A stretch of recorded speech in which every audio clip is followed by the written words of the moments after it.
हज़रत बिन अय्यूब ख़ज़र से मरवी है कि हज़रत उमर रज़ी अल्लाह अन्हु के ज़माना में एक परहेज़गार जवान था। वो मस्जिद में गोशा नशीन रहता था और अल्लाह ताला की इबादत में मसरूफ़ रहता था। हज़रत उमर रज़ी अल्लाह अन्हु को वो शख्स बहुत पसंद था। इस जवान का बूढ़ा बाप जिंदा था और वो शख्स इशा के बाद अपने बूढ़े बाप से मिलने रोज़ाना जाया करता था।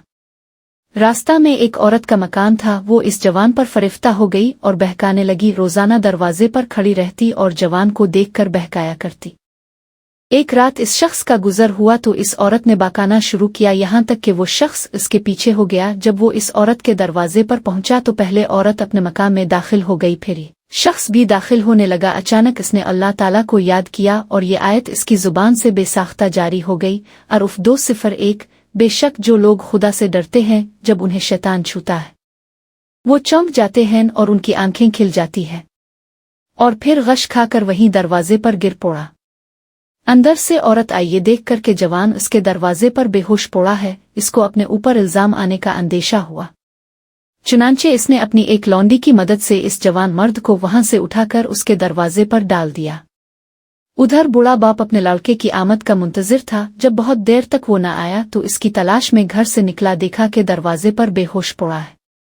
बूढ़े ने अपने घर वालों को बुलाया। वो इसको उठाकर अपने घर के अंदर ले गए। रात को वो जवान होश में आया। बाप ने पूछा, बेटा तुझे क्या हो गया है? इसने जवाब दिया, खैरियत है। बाप ने वाकया की हकीकत दरियाफ्त की तो इसने पूरा वाकया बयान कर दिया। फिर बाप ने पूछा, वो कौन सी आयत थी जो तूने पढ़ी थी? ये सुनकर बेटे ने मज़कूरा बाला आयत पढ़कर सुना दी और फिर बेहोश होकर गिर पड़ा। इसको हिलाया गया तो मालूम हुआ कि वो मर चुका है। चुनांचे रात ही को दफन कर दिया गया। जब सुबह हुई और हज़रत उमर रज़ी अल्लाह अन्हु को इसके इंतकाल की खबर मिली तो मरहूम के बूढ़े बाप के पास तज़ियत के लिए गए। तज़ियत के बाद शिकायत की कि मुझे खबर क्यों ना दी। इसने कहा, अमीर अल-मोमिनीन रात होने की वजह से इत्तला ना दे सके। हज़रत उमर रज़ी अल्लाह अन्हु ने फरमाया, मुझे इसकी कब्र पर ले चलो। कब्र पर जाकर फरमाया, ये शख्स और इस शख्स के लिए जो खुदा से डरता है 2 बाग हैं, अर्रहमान। इस शख्स ने कब्र के अंदर से जवाब दिया, ये मेरा कैद उमर, अल्लाह ने मुझे दोनों जन्नतें दे दी हैं।